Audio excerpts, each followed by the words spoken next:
আপুকে অনেকবার ফোন করে বলছি যে আপু দেখেন আপনার জন্য ওর সঙ্গে আমার অনেক ঝামেলা হচ্ছে, আপনি ওর সঙ্গে কাজ করা বাদ দেন, আপনার সঙ্গে কাজ করছে জন্য ইতি আর ওর সংসার নষ্ট হয়েছে, আর আপনার ওর সঙ্গে কাজ করতেছেন জন্য ওর সঙ্গে আমাকে ঝামেলা হয়।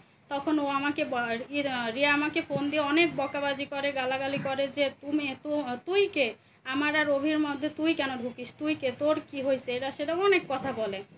তো বলার পরে তো আমি তখন বলছিলাম আচ্ছা রিয়ার সঙ্গে যেহেতু তোমার এত ভালো সম্পর্ক, তাইলে রিয়ার থেকে বলো আমাকে যেন আমার টাকাগুলো দিয়ে দেয়, এই কথা বলছিলাম। তখন উনি বলে যে না আমার তো ওর কাজ ছাড়া ওর সঙ্গে কোনো সম্পর্ক নাই, ও কেন আমাকে টাকা দিবে, আমি কারোর থেকে টাকা নেব না, আমার যখন সময় হবে তখন টাকা দিব।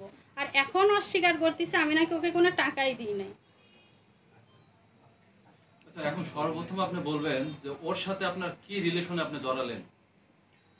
মানে ওর সঙ্গে আমার তেমন কোনো রিলেশন ছিল না, মানে এমনি ফ্রেন্ড হিসাবে ছিল। কিন্তু ও বলছিল আমাকে এইগুলা যে ও অনেক বিপদে পড়ছে, যখন ইতির সঙ্গে ওর ডিভোর্স হয়ে যায়, আলম ভাইয়ের সঙ্গে ওনার অনেক ঝামেলা হচ্ছিল, তখন ও বলে যে হচ্ছে তো আমার অনেক সমস্যা হচ্ছে, এরকম হচ্ছে, আমার তো ছোটোবেলা থেকে বাবা মারা গেছে, মা নাই, তো আমাকে সাপোর্ট দেওয়ার মতো কেউ নাই, আর আপনি তো আমার ভালো, আপনার সম্পর্কে সব কিছু জানেন, আপনি আমাকে একটু হেল্প করেন, এই পারপাসে টাকাগুলো দেওয়া হয়েছে। তখন আপনাকে কি ইমোশনাল ব্ল্যাকমেল করছে? হ্যাঁ, মানে ইমোশনাল ব্ল্যাকমেল। ও এমন নাটক করতে পারে, আমি ওকে না দেখলে বুঝতাম না যে ছেলেরা এত নাটকবাজ হয়। মানে এত ইমোশনাল কথা বলতে পারে, মানে যে কেউ লোক ওর কথা শুনে কান্না করে ফেলবে, এরকম অবস্থা। আপনার পাশে তো আলম আছে, আলমও তো ছেলে। সবার চরিত্র কি আর এক হয়? আপনিও তো ছেলে, আপনার চরিত্র কি অভির মতো হবে? আচ্ছা আপু, একটা জিনিস জানতে চাই, শুধু বন্ধুকে কি আসলে সুষম খাদ্য খেয়ে একলা পাতলা থেকে মোটা করে দেওয়া হয়? কি এরকম খাদ্য খাওয়াইছে?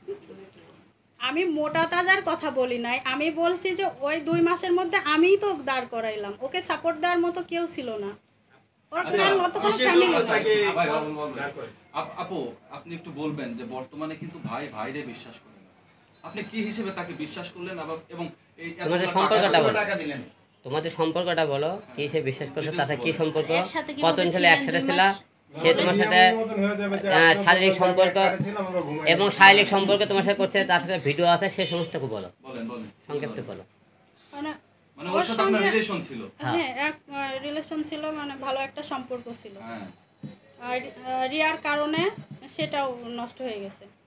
আর রিয়াই ওকে শিখিয়ে দিয়েছে যে আমার থেকে টাকা নিছে, এটা যেন ও কখনোই স্বীকার না করে, ও নাকি স্বীকার না করলে আমি টাকা উঠাতে পারবো না।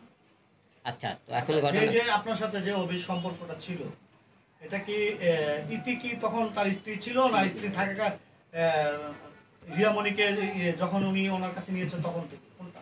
আমি তো জানতামই না যে ইতি ওর ওয়াইফ, আমি জানতাম ইতি ওর ডান্স পার্টনার, আমি এটুকুই জানতাম। পরে যখন ইতি আর আলম ভাই একটা সংবাদ সম্মেলন করে না, তখন জানলাম যে ইতি ওর ওয়াইফ, তখন তো ওদের ডিভোর্স হয়ে গেছিলো।